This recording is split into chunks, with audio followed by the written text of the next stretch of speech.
सो hey guys, नमस्ते सभी का मेरे चैनल पे।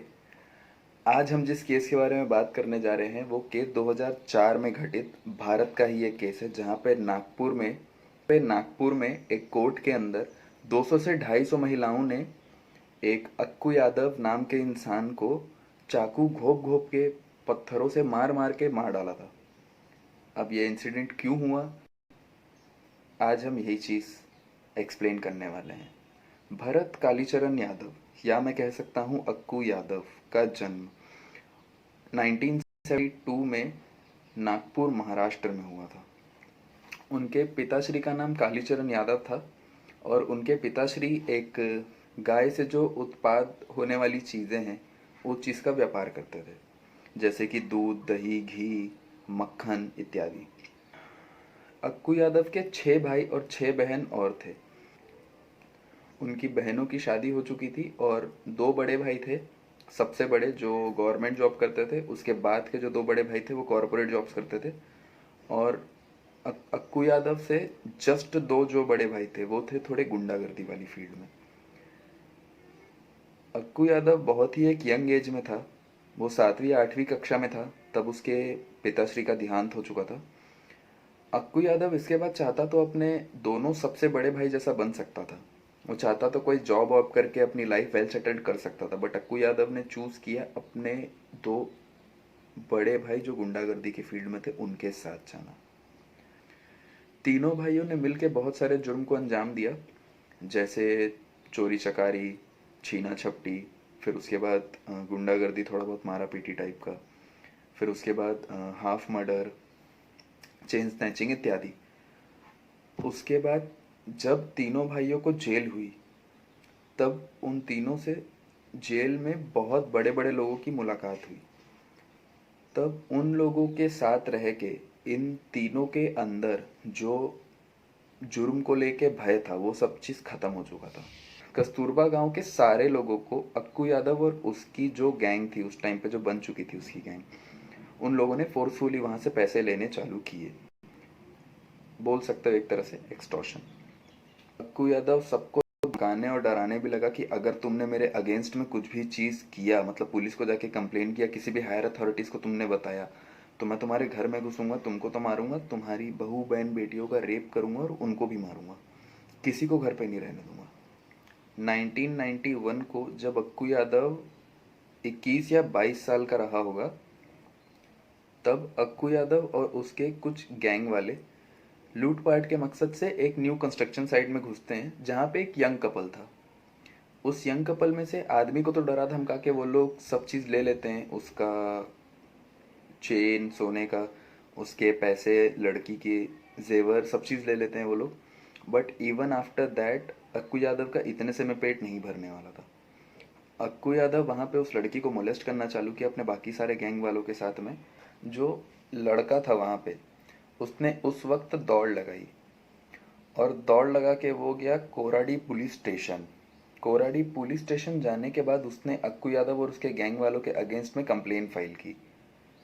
As soon as Akku Yadav jail गया, बट 9-10 महीने बाद वो फिर से बाहर आ चुका था। जब अक्कू यादव जेल से बाहर आया तब उसने और तेजी से अपने आतंक को फैलाना चालू कर दिया था। कस्तूरबा जिले में अब अक्कू यादव की इतनी दहशत हो चुकी थी कि शाम को 6 बजे के बाद कोई भी औरत अपने घर के बाहर नहीं निकलती थी, चाहे वो कोई भी लेडीज हो और उसको कितना भी इमरजेंसी काम क्यों ना हो। और 8-9 बजे के बाद कोई मर्द भी बाहर नहीं निकलता था, क्योंकि अक्कू यादव का दिमाग इतना खराब रहता था कि वो रास्ते पे चल के किसी को भी पीटने लग जाता था बेवजह। उस टाइम पे एक आशा भगत नाम की औरत थी वहाँ पे, जिसको वहाँ के लोग नॉर्मली आशा वहिनी या आशा ताई करके बुलाते थे। वहाँ पे आशा भगत जी का इतना दबदबा था। आशा जी नॉर्मली लीकर का व्यापार करती थी, वो अल्कोहल बेचती थी लोगों को, ब्लैक में या वाइट में पता नहीं मुझे। बट वहाँ पे जितने भी लोकल क्रिमिनल्स थे, लोकल गैंगस्टर्स थे, वो आशा भगत से बहुत रिस्पेक्टली बात करते थे और बहुत सोच समझ के बात करते थे। वो लोग बहुत रिस्पेक्ट करते भी थे इन जनरल। उसके बाद एक दिन जब आशा ताई ने ये देखा कि अक्कू यादव की दहशत अब बहुत ज़्यादा बढ़ रही है, वो मोहल्ले वालों के साथ बहुत गलत हरकत कर रहा है, तब आशा ताई ने एक चीज़ डिसाइड किया। उसने अपने कुछ लड़के भेजे ताकि जहां उनको अक्कू यादव से बदला लेने का मौका मिले वो वहां पे उसको जान से मार दे। लोगों ने ऐसा ही किया, अक्कू यादव को मारने की कोशिश की, बट अक्कू यादव मरा नहीं, वो जख्मी हुआ था। अब जख्मी होने के बाद अक्कू यादव वहां से भाग गया, और जब अक्कू यादव हॉस्पिटल में था तब एक अविनाश तिवारी करके इंसान था जिसने उसे खून दिया था। खून देने के बाद अक्कू यादव अविनाश तिवारी को बहुत अच्छी तरह मानने लग गया था कि तू मेरा भाई है, तूने मेरे को खून दिया, ये वो ऐसा वैसा and all the stuff. But Avinash Tiwari सबसे बात करता था। इस चीज़ से अक्कू को बहुत ज़्यादा तकलीफ होती थी, अक्कू यादव को। अक्कू यादव ने बहुत बार अविनाश को वार्निंग भी दी कि अगर तू यही सब चीज़ करता रहेगा तो तू मेरे साथ मत रहे, तू मेरे से बात मत कर। तो अविनाश ने बोला ठीक है। उसके बाद एक दिन अक्कू यादव ने अविनाश तिवारी को बीच रोड में सबके सामने चाकू घोप घोप के मार दिया। वहाँ पे आशा वहिनी भी थी। उसने आशा वहिनी को चाकू पॉइंट करते हुए बोला कि अगला नंबर तेरा है। फिर वो जेल चला गया। फिर 7-8 महीने बाद जब वो छूट के आया तब 8 जून 1999 को आशा भगत के घर पे बहुत लोग थे और वो अपनी छोटी बेटी को पढ़ा रही थी रात के टाइम पे। आशा भगत के घर के बाहर सडनली नॉक होता है। एक आदमी बाहर खड़ा हुआ था, उसने कहा आशा भईनी थोड़ा पानी मिलेगा। आशा ताई ने वैसा ही किया। आशा ताई किचन गई, वहां से पानी लेके जस्ट बाहर निकली गेट खोल के उसको देने के लिए। तो अक्कू यादव और उसकी गैंग के बहुत सारे लोग घर के अंदर घुस गए और उसने आशा ताई को जान से मार दिया। इवन उन्होंने उनकी उंगलियां काट ली और कान काट लिए, just because of year rings and finger जो सोने के थे उसको निकालने के लिए। और ये सब कुछ हुआ उनकी 16 साल की बेटी के सामने। अब इस इंसिडेंट के बाद में अक्कू यादव अरेस्ट हो चुका था। फिर 10 महीने बाद वो जेल से छूट के वापस आ चुका था। अब जब उसको पता चला कि उसको रोकने वाला अब कोई नहीं है तो उसकी दहशत बहुत बढ़ गई अक्कू यादव की।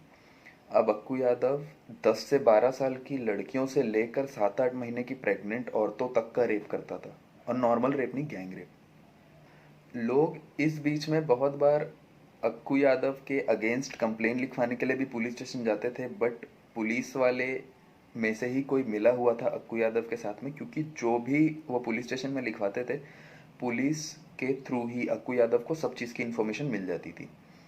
अब वो कौन था अंदर वो तो इतना डीपली किसी को पता नहीं चला है, बट पुलिस ने उस टाइम पे कोई एक्शन नहीं लिया था यहाँ पे। तो जब पुलिस भी कोई एक्शन नहीं लेती थी तो अक्कू यादव का भय पूरी तरीके से ख़त्म हो चुका था।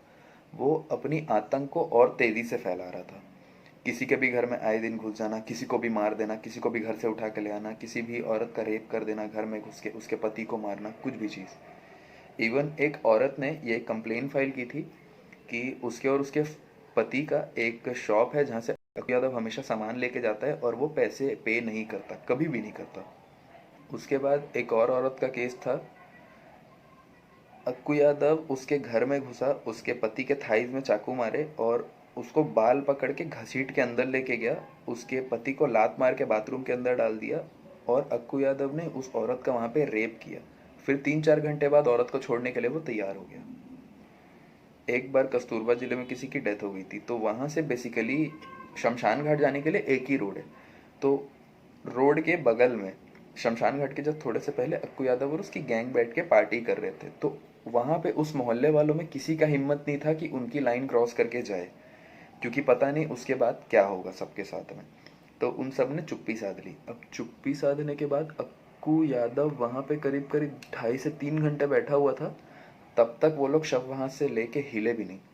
जब अक्कू यादव और उसकी गैंग की पार्टी खत्म हुई तब जाके वो लोग उस मृत इंसान के शव को शमशान घाट तक लेके गए। और ऐसे बहुत सारे केसेस है अक्कू यादव के नाम पे। 2004 में उषा नारायण नाम की एक औरत थी। उसने देखा कि अक्कू यादव और उसकी गैंग वाले उसके नेबर, किसी एक नेबर के घर पे बहुत आना जाना कर रहे हैं, अंदर बाहर कर रहे हैं। अगले दिन उषा नारायण को पता चला कि जिस घर के अंदर अक्कू यादव और उसकी गैंग बहुत बार आना जाना कर रहे थे उसको गैंग रेप किया है और बहुत मोलेस्ट किया है, उसके पति को भी बहुत मारा है। तो उषा नारायण ने उस औरत को इनकरेज किया कि चलो पुलिस स्टेशन, हम रिपोर्ट करते हैं इस चीज़ के अगेंस्ट में। वो औरत उसके साथ गई, बट पुलिस में कौन लोग थे जो अक्कू यादव से मिले हुए थे किसी को पता नहीं था। जब अक्कू यादव को ये सब पता चला कि उषा नारायण करके एक औरत है जो उस औरत को लेके आई थी रिपोर्ट लिखवाने के लिए। तो अक्कू यादव उसके घर के बाहर जाके तमाशा क्रिएट किया, उसे गाली गलौज देने लग गया, धमकाने लग गया कि मैं तेरे घर के अंदर आऊँगा, तेरा रेप करूँगा, तुझे मार के फेंक दूंगा, इवन तेरे घर में हर किसी का मर्डर कर दूंगा मैं और फेंक दूंगा तुम लोग को मार के, और कोई भी पुलिस इस चीज़ का कंप्लेन नहीं लिखेगा। तब उषा इन सब चीज़ से डरी ज़रूर, बट उषा इन सब से लड़ना चाहती थी। उषा अपने किचन गई भागते भागते, उसने गैस सिलेंडर निकाला, उसने उसका नॉब ओपन किया, माचिस हाथ में पकड़ के उसने जोर से चिल्लाया कि अक्कू यहाँ से चले जा, वरना घर में मैंने गैस सिलेंडर खोल दिया है, घर पूरा गैस गैस हो चुका है, अब अगर तू और तेरी गैंग यहाँ से नहीं गई तो मैं माचिस मार दूंगी, इससे मैं तो मरूंगी पर तुम सब भी जिंदा नहीं बचोगे। तो अक्कू यादव और उसकी गैंग को उस टाइम पे अपनी जान बचाना ज़्यादा सही लगा। अक्कू यादव वहाँ से चिल्लाते हुए निकल गया कि तुझे तो मैं बाद में देख लूँगा। इस इंसिडेंट के बाद मोहल्ले वालों को बहुत करेज आ चुका था कि अक्कू यादव का आतंक अभी भी ख़त्म किया जा सकता है, अभी भी ये हद से ज़्यादा नहीं बढ़ा है। अगले दिन की सुबह सारे मोहल्ले वाले, कस्तूरबा जिले के जितने भी थे, सब वहाँ से उठे और वो सब अक्कू यादव के घर के सामने जाके अक्कू यादव का घर पूरी तरीके से डिस्ट्रॉय कर दिया था उन सब ने।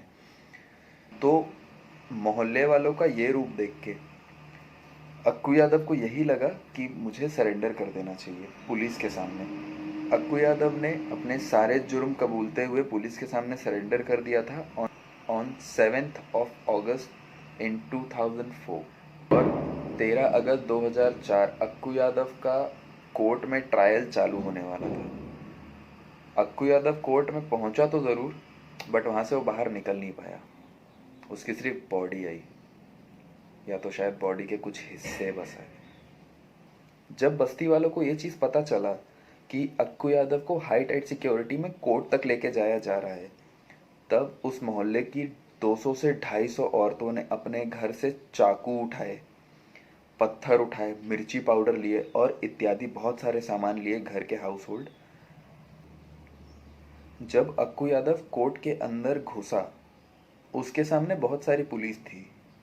200 से 250 महिलाएं पागल होके अक्कू यादव की तरफ बढ़ी। किसी ने उसके कान काट दिए, किसी ने उसकी नाक काट दी, किसी ने उसके आंख में चाकू मारा, किसी ने उसके सर में चाकू मारा, किसी ने उसके जेनिटल्स ही काट दिए, किसी ने उसके बॉडी में बहुत बार स्टैब किया, किसी ने उसकी बॉडी में मिर्ची पाउडर छीटे, किसी ने उसे पत्थर से मारा, किसी ने उसकी फिंगर्स कुचल दी, किसी ने बहुत सारी चीज़ें की थी। अक्कू यादव की डेड बॉडी का फोटो भी है, बट वो मैं लगा नहीं सकता क्योंकि इशू हो जाएगा। अगर आप ये देख रहे हो तो ये कोर्ट रूम में वहाँ का फोटो है जहाँ पे अक्कू यादव को मारा गया था 200-250 औरतों के द्वारा। जब अक्कू यादव की बॉडी मिली तब उसके बॉडी में बहुत सारे पार्ट्स ऐसे थे जो मिसिंग थे। अक्कू यादव की जो बाकी बची खुची बॉडी थी उसमें 70 बार स्टैब किया गया था औरतों के द्वारा। जब ये इंसिडेंट हुआ तो अगले ही दिन पुलिस ने समय की बर्बादी ना करते हुए उस मोहल्ले से 5 औरतों को अरेस्ट कर लिया। 5 औरतों के अरेस्ट के बाद 18 औरतों ने और सरेंडर किया आके वहाँ पे। जब कोर्ट में ये केस चला तब कोर्ट के बाहर और जेल के बाहर जितने दिन इन औरतों को जेल में या कोर्ट में लेके जाया जाता था या तो जेल में रखा जाता था, तब करीब करीब मोहल्ले के 500 से 600 लोग, जिसमें से अधिकतर महिलाएं ही थी, वो आती थी, नारेबाजी करती थी कि इनको छोड़ दो, इनकी कोई गलती नहीं है। हम भी थे वहाँ अक्कू यादव को मारने के लिए, हम भी गए थे वहाँ अक्कू यादव को मारने के लिए, हम भी है इस जुर्म में इनके भागीदार, सब चीज़। तब वहाँ पे कोर्ट में एक दिन बात निकली, अगर आप लोग इतने ही तंग थे अक्कू यादव से तो आपने कोई पुलिस कंप्लेन क्यों नहीं की। तो सारी औरतों ने मिल के कहा कि सर हम लोगों ने कंप्लेन किया था, बट पुलिस वालों ने कोई एक्शन नहीं लिया। अगर वो कोई भी एक्शन ले लेते तो आज हमें कानून अपने हाथ में लेने की ज़रूरत नहीं पड़ती। तो कोर्ट ने ये चीज़ देखा, ये चीज़ समझा कि जो भी इन्होंने किया सिर्फ अपने आत्मसम्मान को बचाने के लिए किया है। तो कोर्ट ने उनको एक प्रस्ताव दिया कि आप 5 से 7 कोई सी भी जो एजेड औरतें हैं वो हमको दे दो और हम बाकी सारे लोगों को छोड़ देंगे। तो 5 से 7 जो एजेड औरतें थी वो खुद से चल के आगे आ गई और बाकी सब लोगों को रिलीज़ कर दिया गया इस केस में। उन 18 औरतों के छूटने के बाद कस्तूरबा ज़िले में जैसे दिवाली आ चुकी थी। कस्तूरबा ज़िले के लोग बहुत खुश थे। उन्होंने इसको ऐसे एक त्योहार जैसा मनाया। इस पूरे इंसिडेंट के ऊपर बहुत सारी पिक्चरें भी बनी हैं, जैसे आप देख सकते हो। और या ये वीडियो इधर ही ख़त्म करते हैं। I hope you like this video. So आपको पता है आपको क्या करना है नीचे। चलो ठीक है, फिर अगले सैटरडे मिलेंगे किसी और केस के साथ इंटरेस्टिंग।